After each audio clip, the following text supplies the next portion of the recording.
అన్నగారు నమస్తే. నమస్కారం. మీ పేరు? నా పేరు జిల్లెలమ్మూడి మురళీ వెంకట వరప్రసాదరావు. ఏం పని చేస్తారు? నేను అడ్వకేట్ చేస్తున్నా జిల్లా కోర్టులో అమ్మ, ఏలూరులోనే. అన్నగారు ఇప్పుడు చూసుకుంటే కూటమి ప్రభుత్వం అధికారంలోకి వచ్చి 13 నెలలు అయింది. ఎలా ఉంది 13 నెలల పరిపాలన? ప్రజల స్పందన బాగుంది. మన సూపర్ 6 పథకాలు అన్నీ కూడా ప్రజల్లోకి బాగా చొచ్చుకుపోయినాయి.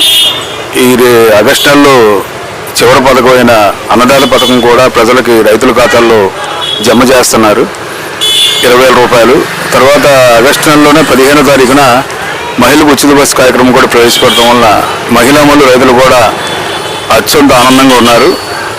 కూటమి ప్రభుత్వం వచ్చిన తర్వాత మా కష్టాలు తీరాయని, ఇప్పుడు వృద్ధాప్య పెన్షన్లో కానీ రేషన్ సరుకులను రేషన్ డిపోలు ఓపెన్ చేసి తిరిగి ప్రజలు పునరుద్ధరిస్తాం కూడా చాలా ఆనందంగా ఉన్నారు.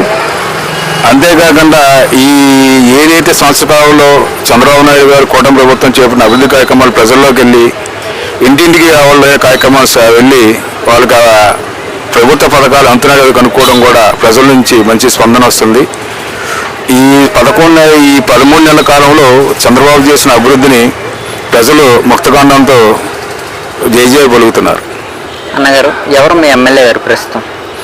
ఏలూరు నియోజకవర్గం సంబంధించి మరి దివంగత బడేటి బుజ్జి గారు ఎమ్మెల్యేగా చేశారు 2014-19. ఆయన చనిపోయిన తర్వాత పార్టీకి తీవ్రమైన లోటు వచ్చింది. వారి చిన్న సోదరుడైనటువంటి బడేటి చంటి గారిని మన తెలుగుదేశం పార్టీ అధ్యక్షులు చంద్రబాబు నాయుడు గారు 2020 సంవత్సరానికి ఎమ్మెల్యే క్యాండిడేట్గా నిలబెట్టి పార్టీ తరఫున మ్యాండేట్ ఇచ్చి పోటీ చేయడం జరిగింది. పార్టీ కార్యకర్తలు కూడా, అభిమానులు, ఇతర శ్రేయాభిలాషులు కూడా పార్టీ వైపు పనిచేసి వారికి అత్యధిక మెజార్టీతో 65,000 ఓట్ల మెజార్టీతో గెలుపొందడం జరిగింది ఏలూరు నియోజకవర్గం. ఇది మరొక చరిత్ర. ఇంతకుముందు ఎవరో కూడా చెన్నకేశవ గారు టైంలో 1,00,000 రూపాయల మెజార్టీతో గెలిచారు తప్ప ఆ తదుపరి చేసిన ఎమ్మెల్యేలు ఎవరు కూడా మెజార్టీ కావలేదు. ఇది తెలుగుదేశం పార్టీ కూటమికి ప్రజలు ఇచ్చిన విజయం. ఎలా ఉంది సార్ ఆయన పరిపాలన? సౌమ్యుడు, మితభాషి, ప్రజలతో ఎప్పుడు మమ్మయిగా ఉండేవాడు, 24 గంటలు అందుబాటులో ఉండేవాడు. ఇటువంటి గ్రూపులు కానీ లేకపోతే వ్యక్తిగత స్వార్థ ప్రయోజనాలు కానీ లేకపోతే అవినీతి కానీ ఇటువంటి ఇట్లు కూడా ఈ ప్రభుత్వం ఎక్కడ కూడా చోటు ఇవ్వటం లేదు.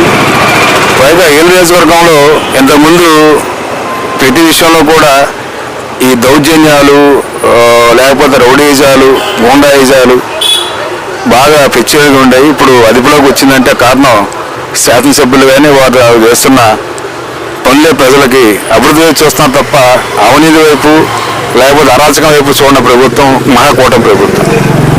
అన్నగారు ఇప్పుడు జగన్మోహన్ రెడ్డి గారిని లిక్కర్ స్కామ్లో అరెస్ట్ చేసే అవకాశం ఉందంటారా? అవకాశం కాదండి, నేను లాయర్గా ఏంటంటే ఈ కేసు మీద ఫస్ట్ రిఫర్ చేస్తున్నాను. ఇప్పుడు మీకు తమిళనాడులో ఎవరైతే మాజీ ముఖ్యమంత్రులు స్కామ్లోనే పెద్ద స్కామ్లో కవిత గారు వాడి యొక్క ప్రభావం చెప్పడం వల్ల ఆవిడ జైలుకి వెళ్ళడం జరిగింది, కేసీఆర్ గారి కూతురు. ఇప్పుడు ఢిల్లీలో కూడా కేజ్రీవాల్ అనే ముఖ్యమంత్రి గారు ఈ మాజీ ముఖ్యమంత్రి అందరూ స్కామ్లో జైలుకి వెళ్ళడం జరిగింది. ఇప్పుడు అలాగే ఆంధ్రప్రదేశ్లో కూడా ఈ 3,567 కోట్లు అంటే రమారమి 4,000 కోట్లు ఎవరబ్బా సొమ్మని లేకపోతే ఎవరి జోబుల్లో సొమ్మని ఈయన దుర్వినియోగం చేశాడు. అంత ఆదాయాన్ని మరి దుర్వినియోగం చేసి అవినీతి అక్రమాల వల్ల మరి మద్యం బ్రాండ్లని తన సొంత బ్రాండ్లుగా చేసి ప్రజల యొక్క సొమ్మును దుర్వినియోగం చేయడం వల్ల అది వారు చేసిన ఏదైతే నేరం ఉందో దానికి కోర్టులు తప్పకుండా శిక్షిస్తాయి. అతి త్వరలోనే వాళ్ళకి రిమాండ్ పడుతుంది. A1గా కూడా దగ్గర 75 మంది నిందితులు గుర్తించడం జరిగింది. దీంట్లో ప్రతి ఒక్కరు కూడా ఛార్జ్షీట్ వేస్తున్నారు, FIR ఫైల్ అయింది. CBI వారు కూడా చాలా ఏకపక్షం కాకుండా ప్రజల యొక్క సంరక్షణ దృష్ట్యా ఎంక్వైరీ చేసి ప్రతి విషయాన్ని కూడా వాళ్ళ యొక్క ఛార్జ్షీట్లో పొందుకోవడం జరుగుతుంది. తప్పకుండా A1 ముద్దాయి కింద వీరి మీద అయితే అభియోగాలు నమోదు కాబడ్డాయి కోర్టు వారికి తప్పకుండా రిమాండ్ విధిస్తారు. జగన్మోహన్ రెడ్డి గారిని కనుక అరెస్ట్ చేస్తే ఆయన పార్టీ అయిన వైఎస్ఆర్సీపీ పార్టీ కాంగ్రెస్ పరిస్థితి ఏంటంటారు అసలు? జగన్మోహన్ రెడ్డి గారికి జైలుకి వెళ్ళటం లేకపోతే ఈయన అవినీతి చేయటం లేదా దౌర్జన్యాలు చేయటం అక్రమాలు చేయటం ఆయనకి ఏమి కొత్త అని కాదు నాకు తెలుసు. గతంలో మనకి అవినీతి మీద వాళ్ళ తండ్రి గారు అని వైఎస్ రాజశేఖర గారు చనిపోయినప్పుడు వారు ఏదైతే పార్టీ వాళ్ళు ఉన్న నాయకులందరం కూడా ఎమ్మెల్యేలు పోగు చేసి ఆయనకు అప్పటి నుంచే స్వార్థపడిపోయిన రాజకీయ ఒక సీఎం పదవి మీద ఆయనకు ఆకాంక్ష ఉండటం వల్ల సంతకాలు సేకరించి అధిష్టానం మనకు ఒత్తిడి తీసుకొచ్చి మరి నేను ముఖ్యమంత్రి అవుతానని చెప్పి ముక్తఖండం చేస్తే దాన్ని సోనియా గాంధీ గారు వ్యతిరేకించడం వల్ల ఆయన పార్టీ నుంచి కాంగ్రెస్ పార్టీని బయటకు వచ్చి సోనియా గాంధీ రాహుల్ గాంధీ మీద కూడా వ్యతిరేక బావుట ఎగరేసి కొత్త పార్టీని ఎస్టాబ్లిష్ చేసి వారి యొక్క స్వార్థ ప్రయోజనానికి మరి ఆంధ్ర ప్రజల్లో ఒక ఆటలో ఒక అమాయకులను బలి చేసిన మాట వాస్తవం. ఆయన మొదటి నుంచి కూడా ఆయన చేసేదంతా కూడా కుళ్ళి కుతంత్రం లేకపోతే ప్రత్యర్థుల మీద తన యొక్క దాడి చేయటం, తన యొక్క రాజకీయ బలం కాకుండా ఈ రౌడీయిజం గోండాయిజం వారి యొక్క ఏవైతే పెంచి పోషిస్తామో వారి నిష్ఠాతులు 2019 తర్వాత 24 ఏళ్ళు ఉన్న ప్రభుత్వం ఒకసారి మీరు చూసుకుంటే ప్రజారంజక పరిపాలన కాదు, ప్రతి ఒక్క ప్రజల్లో కూడా ఇళ్ళ నుంచి బయటకు వస్తానికి ప్రభుత్వ పథకాలు కానీ ఎమ్మెల్యేలు కానీ మినిస్టర్లు కానీ ముఖ్యమంత్రులు కానీ ఆయనకి పలకరిస్తాం కనీసం దగ్గరికి వెళ్ళడానికి కూడా సాహసం చేసేవారు కూడా అంత రాక్షస పాలన చేశాడు. భయభ్రాంతులు గురయ్యేవాడు ఇళ్ళ నుంచి బయటకు వచ్చేవాళ్ళు కాదు. అలాంటి పరిపాలన నుంచి ప్రజలు ఈ రోజున ప్రజా సంక్షేమ పాలన ప్రతి ఒక్కరు కూడా తమ డివిజన్లో కానీ తమ ప్రాంతంలో కానీ గ్రామాల్లో కానీ బయటకు వచ్చి తమ సమస్యలను ముక్తకంఠంతో ఈ రోజున అధికారులకు కానీ శాసనసభ్యులకు కానీ ఇతర ప్రజాప్రతినిధులకు చేయడానికి ఈ కూటమి ప్రభుత్వం మంచి వేదిక ఉంది కాబట్టి ప్రజలు కూడా చాలా ఆనందదాయకాలతో తన యొక్క ఉత్సాహంతోనూ పండుగ చేసుకుంటున్నారు.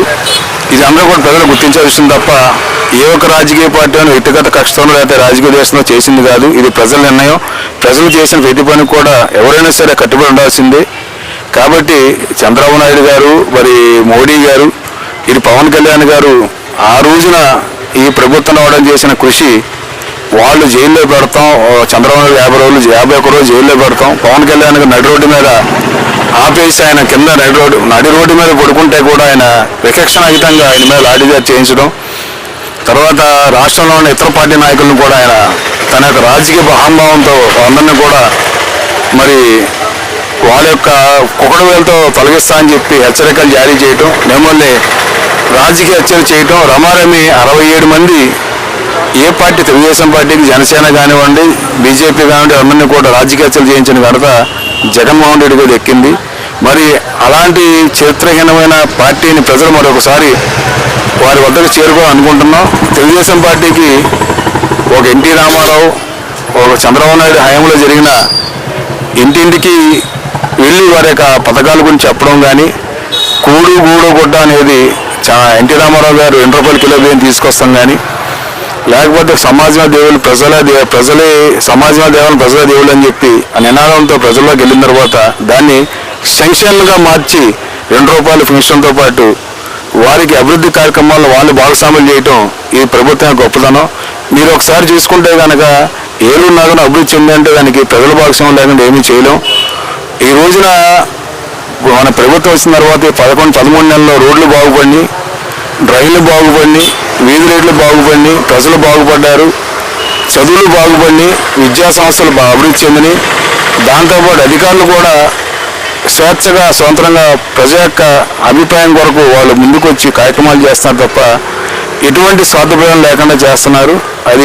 ఇది ప్రజాప్రభుత్వం తెలియజేస్తున్నారు. కూటమి ప్రభుత్వానికి 100కి ఎన్ని మార్కులు ఇస్తారు? ఈ సంవత్సరంన్నర పరిపాలన చూశారు కదా. 100కి 100 మార్కులు ఇవ్వచ్చు అండి. ఎందుకంటే ఎటువంటి ప్రజల నుంచి కూడా వ్యతిరేకత బాగు కానీ ప్రజలు సంక్షేమ కార్యక్రమాల్లో వీళ్ళు ఎటువంటి లోటుపాట్లు చేయడం కానీ ప్రభుత్వం ఇప్పుడు దాకా ఏ ప్రజల నుంచి కూడా మనం వినలేదు.